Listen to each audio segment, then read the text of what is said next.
أعوذ بالله من الشيطان الرجيم. بسم الله الرحمن الرحيم. ثم قست قلوبكم من بعد ذلك فهي كالحجارة أو أشد قسوة وإن من الحجارة لما يتفجر منه الأنهار وإن منها لما يشقق فيخرج منه الماء وإن منها لما يهبط من خشية الله وما الله بغافل عما تعملون. صدق الله مولانا العظیم. محترم و معزز بزرگوں، عزیزوں، دوستوں، بھائیوں، یہ سورہ بقرہ کی آیت نمبر 74 ہے، یعنی آیت نمبر 74۔ اللہ رب العزت نے اس آیت کریمہ میں یہودیوں کی دلوں کی سختی کا تذکرہ فرمایا ہے۔ اللہ رب العزت نے ان پر اتنے احسانات کیے، انعامات کیے، اس کے باوجود ان لوگوں نے اللہ کی نافرمانی کی اور سرکشی کی۔ اللہ رب العزت نے پتھروں کی مثال بیان فرمائی اس آیت کریمہ میں، اور فرمایا ان یہودیوں کے دل پتھر جیسے ہو گئے یا پتھر سے بھی سخت ہو گئے۔ اب آپ اندازہ لگائیں ان کے دل کتنے سخت ہوئے ہوں گے۔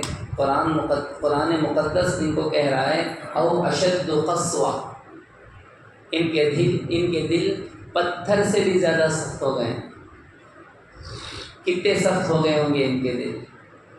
اور اللہ رب العزت نے اس آیت مبارکہ میں پتھروں کی قسمیں بیان فرمائی۔ دیکھو آیت کا ترجمہ، اللہ رب العزت فرماتے ہیں ثم قست قلوبکم من بعد ذلک، پھر اس کے بعد تمہارے دل سخت ہو گئے۔ فہی کالحجارۃ او اشد قسوہ، سو ایسے ہو گئے جیسے پتھر ہوں یا ان سے بھی زیادہ سخت، پتھر سے بھی زیادہ سخت ہو گئے دل ان کے۔ وَإِنَّ مِنَ الْحِجَارَةِ لَمَا يَتَفَجَّرُ مِنْهُ الْأَنْهَارُ، پھر اللہ رب العزت نے پتھروں کی قسمیں بیان فرمائی کہ پتھر بھی اللہ کے ڈر سے روتے ہیں۔ انسان کی آنکھ اتنی سی ہے، جب وہ روتا ہے اس کی آنکھوں سے آنسو کے قطرے نکلتے ہیں، لیکن جب پہاڑ اور چٹانیں اللہ کے ڈر سے روتی ہیں تو ان سے قطرے نہیں نکلتے، ان سے نہریں نکلتی ہیں۔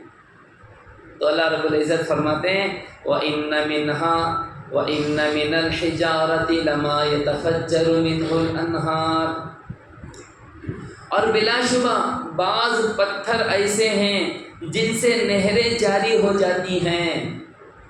یہ کون سی نہریں ہیں؟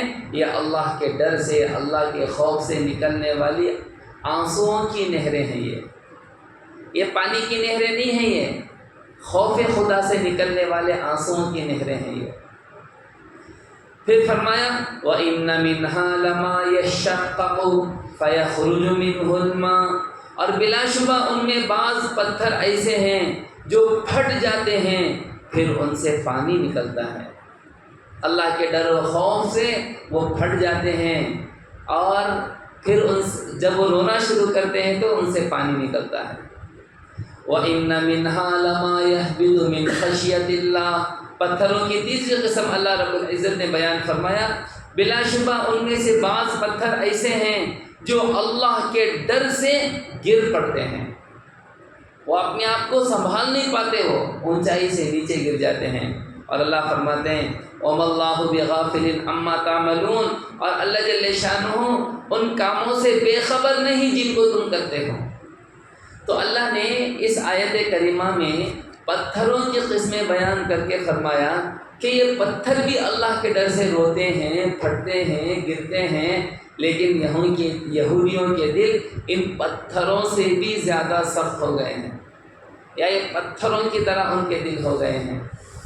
میرے بزرگوں، عزیزوں، دوستوں، بھائیوں، اللہ رب العزت کو رونے والے بندے بہت پسند ہیں۔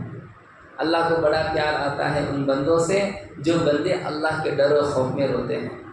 یہی وجہ ہے مومن بندے کے آنکھوں سے جب اللہ کے ڈر و خوف کے آنسو نکلتے ہیں، اللہ نے ان آنسوؤں میں اتنی طاقت رکھی ہے، ان آنسوؤں میں اتنی صلاحیت ہے کہ وہ آنسو جو اللہ کے ڈر سے نکلے ہیں جہنم کی آگ کے انگاروں کو اور سمندروں کو وہ آنسو بجھا کے رکھ دیتے ہیں۔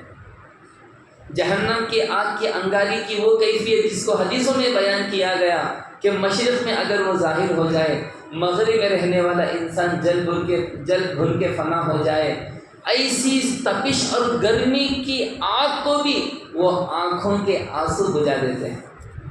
جس آگ کو سمندروں کا پانی نہیں بجھا سکتا، اس آگ کو مومن بندے کے آنکھوں سے نکلنے والا وہ قطرہ جو اللہ کے ڈر خوف سے نکلا ہو بجھا دیتا ہے۔ اس وجہ سے اللہ کے نبی صلی اللہ علیہ وسلم نے فرمایا، رو، اگر رونا نہ آئے رونے کی شکل بناؤ، رونے کی صورت بناؤ۔ تو میرے بزرگ دوستوں، اللہ رب العزت نے اس آیت کریمہ میں پتھروں کی قسموں کو بیان کر کے انسانوں کو تنبیہ کی، ترغیب دی کہ اللہ کے ڈر میں رویا کرو، خوف خدا سے رویا کرو۔ حضرت عقبہ ابن عامر رضی اللہ عنہ نے اللہ کے نبی صلی اللہ علیہ وسلم سے پوچھا، یا رسول اللہ نجات کا راستہ کیا ہے؟ تو اللہ کے نبی صلی اللہ علیہ وسلم نے 3 باتیں کہیں حضرت عقبہ ابن عامر رضی اللہ عنہ سے۔ فرمایا سب سے پہلی بات، اللہ کے نبی صلی اللہ علیہ وسلم نے حضرت عقبہ ابن عامر سے فرمایا کہ املک علیک لسانک، اپنی زبان کو اپنے قابو میں رکھو، اپنے کنٹرول میں رکھو۔ زبان ایک ایسا عضو ہے انسان کے جسم کا جس سے بہت گناہ ہوتے ہیں، بہت گناہ ہوتے ہیں۔ تو اپنی زبان کو اپنے قابو میں رکھو، بے جا استعمال نہ کرو، گناہوں میں استعمال نہ کرو۔ پھر فرمایا وَلْيَسَعْكَ بَيْتُكَ، تیرا گھر تجھے تیرے لیے گنجائش ہو، تیرے گھر میں تیری گنجائش ہو، یعنی بلا ضرورت کے گھر کے باہر نہ نکلو۔ ضرورت ہے گھر کے باہر، کوئی ضرورت نہیں ہے تو گھر کے اندر رہو۔ تیسری بات اللہ کے نبی صلی اللہ علیہ وسلم نے فرمایا وَبْكِ عَلَىٰ خَطِيئَتِكَ، اپنے گناہوں پہ رویا کرو، اپنے گناہوں کو یاد کر کر کے رویا کرو۔ یہ 3 باتیں اللہ کے نبی صلی اللہ علیہ وسلم نے بیان فرمائی اور فرمایا یہ نجات کا راستہ ہے۔ یہ آدمی اپنے زبان کو اپنے قابو میں رکھے اور زیادہ وقت گھر میں گزارے۔ گھر میں زیادہ وقت گزارنے کا مطلب کیا ہے؟ بلا ضرورت باہر نہ نکلے، بس یوں ہی گپ شپ کرنے جا رہا ہے سڑکوں پہ، چوراہوں پہ، دیکھو آج لوگ کیسے بیٹھے ہیں۔ پھر فرمایا اپنے گناہوں کو یاد کرو، یاد کر کر کے رویا کرو اللہ کے پاس۔ اور ایک حدیث میں حضور اقدس حضرت جناب محمد الرسول اللہ صلی اللہ علیہ وسلم نے فرمایا 4 چیزیں بدبختی کی علامت ہیں، 4 چیزیں۔ فرمایا سب سے پہلی چیز آنکھوں کا خشک ہو جانا، یعنی اللہ کے ڈر پہ رونا نہیں آ رہا ہے۔ اللہ کے ڈر میں اگر ہمیں رونا نہیں آ رہا ہے، سمجھو کہ ہماری خیر نہیں ہے، پھر ہماری خیر نہیں ہے۔ بدبختی کی علامت کہا اللہ کے نبی صلی اللہ علیہ وسلم نے، برا ہونے کی نشانی ہے کہ آنکھوں سے اللہ کے ڈر کے آنسو نہیں نکل رہے ہیں۔ تو سب سے پہلی چیز فرمایا آنکھیں خشک ہو گئیں، اب اللہ کے ڈر سے رونا نہیں آ رہا ہے۔ دوسری چیز فرمایا دل کا سخت ہو جانا، دل سخت ہو گئے۔ تیسری چیز اللہ کے نبی صلی اللہ علیہ وسلم نے فرمایا لمبی لمبی آرزویں باندھنے لگ گئے۔ چوتھی چیز اللہ کے نبی صلی اللہ علیہ وسلم نے فرمایا دنیا کے حریص بن گئے، دنیا کی حرص آ گئی۔ تو دنیا کا حریص بننا، لمبی لمبی امیدیں رکھنا اور دلوں کا سخت ہو جانا اور آنکھوں کا خشک ہو جانا، یہ ساری چیزیں بدبختی کی علامت ہیں، بدنصیبی کی علامت ہیں۔ تو آدمی کو دنیا میں اپنی امیدیں کم کرنی چاہیے، دنیا کی حرص سے اپنے آپ کو بچانا چاہیے، دلوں کی سختی سے اپنے آپ کو بچانا چاہیے کہ دل سخت نہ ہونے پائے۔ دلوں کی سختی سے بچانے کے لیے اپنے آپ کو گناہوں سے بچانا چاہیے۔ جب آدمی گناہوں سے اپنے آپ کو بچاتا ہے تو پھر میرے بھائیوں میرے عزیزوں دلوں کی سختی سے اللہ اسے بچاتے ہیں۔ تو یہ ساری باتیں ہوئیں۔ اور ایک اہم بات یہاں عرض کرنے کی کہ یہاں اللہ رب العزت نے پتھروں کے رونے کا تذکرہ کیا. یہ بات ہم نے اس سے پہلے آپ کو بتائی ہے. ہم یہ سمجھتے ہیں کہ صرف انسانوں میں جان ہوتی ہے اور دیگر جو ہمیں جاندار چیزیں نظر آتی ہیں، بے زبان جانور ہیں، پرندے چرندے چوپائے وغیرہ، صرف اس میں جان ہوتی ہے، یہ ہم سمجھتے ہیں. حالانکہ میرے بھائیوں میرے عزیزوں، دنیا میں کوئی چیز ایسی نہیں ہے جس میں جان نہ ہو. قرآن مقدس میں اللہ رب العزت نے سورہ بنی اسرائیل میں فرمایا تسبح له السماوات السبع والارض ومن فیہن. اللہ رب العزت فرماتے ہیں ساتوں آسمان اور یہ زمین اور جو کچھ زمین میں ہے وہ سب کے سب اللہ کی تسبیح بیان کرتے ہیں. تو یہ آسمان اللہ کی تسبیح بیان کرتے ہیں، یہ زمین اللہ کی تسبیح بیان کرتے ہیں، زمین کے ذرات اللہ کی تسبیح بیان کرتے ہیں. دیکھو اللہ فرماتے ہیں وَإِن مِّن شَيْءٍ إِلَّا يُسَبِّحُ بِحَمْدِهِ وَلَٰكِن لَّا تَفْقَهُونَ تَسْبِيحَهُمْ. اللہ رب العزت فرماتے ہیں کہ روئے زمین پر کوئی چیز ایسی نہیں ہے جو اللہ کی تسبیح نہ بیان کرتی ہو، لیکن تم ان کی تسبیح کو سمجھ نہیں سکتے. تو زمین کا ذرہ ذرہ اللہ کی تسبیح بیان کرتا ہے. تو یہ قرآن کہتا ہے کہ ان میں جان ہوتی ہے، ذرات میں جان ہوتی ہے، درختوں میں جان ہوتی ہے، زمین کے ٹکڑے ٹکڑے میں جان ہوتی ہے، پتھروں میں جان ہوتی ہے، جو اللہ کی تسبیح بیان کرتے ہیں. حضرت اللہ کے نبی حضرت جناب محمد رسول اللہ صلی اللہ علیہ وسلم نے فرمایا میں وہ پتھر جانتا ہوں جو پتھر میری نبوت کے ملنے سے پہلے مجھے سلام کیا کرتا تھا. حضرت علی رضی اللہ عنہ فرماتے ہیں ایک مرتبہ میں حضور اقدس حضرت جناب محمد رسول اللہ صلی اللہ علیہ وسلم کے ساتھ مکے کے اطراف نکلا تو جہاں جہاں سے اللہ کے نبی صلی اللہ علیہ وسلم کا گزر ہوا وہاں پر راستے میں جو درخت تھے وہ درخت اللہ کے نبی صلی اللہ علیہ وسلم کو سلام کرتے تھے السلام علیکہ یا رسول اللہ، السلام علیکہ یا رسول اللہ. تو درختوں میں جان ہے. ایک مرتبہ حضرت ابو ذر رضی اللہ عنہ فرماتے ہیں ایک مرتبہ حضور اقدس صلی اللہ علیہ وسلم کے دست مبارک میں کچھ کنکر تھے. وہ کنکر حضور اقدس صلی اللہ علیہ وسلم کے ہاتھ میں جب تھے تو وہ تسبیح پڑھنے لگے، یہاں تک کہ میں نے ان کے تسبیح کی آواز کو سنی جیسے شہد کے مکھیوں کی آواز ہوتی ہے ویسی آواز ان کنکروں سے آ رہی تھی. اللہ کے نبی نے وہ کنکر نیچے رکھے تو پھر وہ آواز ختم ہو گئی. پھر اللہ کے نبی نے وہ کنکر حضرت ابو بکر کے ہاتھ میں دیے، حضرت ابو بکر کے ہاتھ میں بھی وہ کنکر تسبیح کرنے لگے.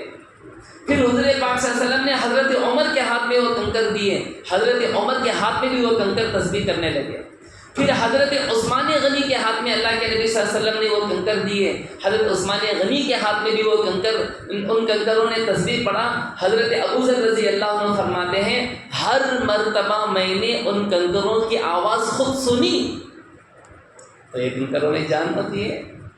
تو میرے بھائیوں میرے عزیزوں میرے بزرگوں کوئی چیز ایسی نہیں ہے جو اللہ کی تسبیح نہ بیان کرتی ہو.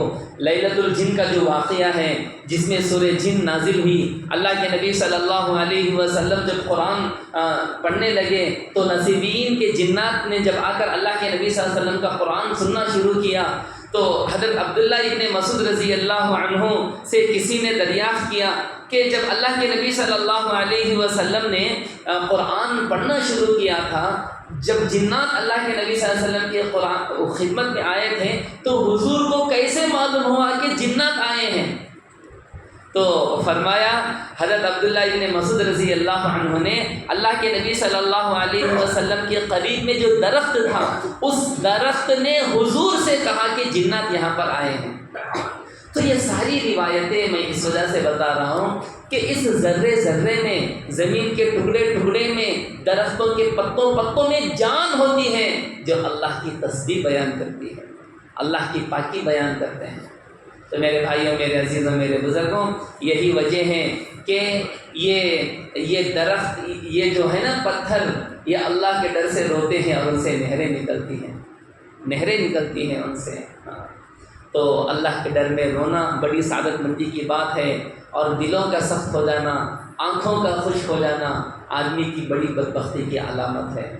اس وجہ سے میرے بھائیوں اللہ کے نبی نے یہ فارمولہ دیا، اگر رونا نہ آئے رونے کی شکل بناؤ، رونے کی ایکٹنگ کرو۔ رونے کی شکل بنانی چاہیے آدمی کو، رونے کی کوشش کرنی چاہیے آدمی کو۔ جب آدمی رونے کی کوشش کرے تو اللہ کے سامنے آدمی روئے گا، اور اللہ کے سامنے رونا خوبی ہے، اللہ کو پسند ہے کہ بندہ اللہ کے سامنے روئے، گڑ گڑائے، اس کی آنکھوں سے آنسو نکلے۔ میرے بھائیوں، میرے عزیزوں، اللہ نے یہ عبرت کے لیے یہ آیت نازل فرمائی کہ یہودیوں کے دل ایسے سخت ہو گئے ہیں کہ پتھر بھی روتے ہیں، لیکن ان کے دل اس سے بھی زیادہ سخت ہو گئے ہیں۔ اللہ ہم سب کی حفاظت فرمائے اور اس کے ڈر و خوف میں رونے والا اللہ ہمیں بنائے۔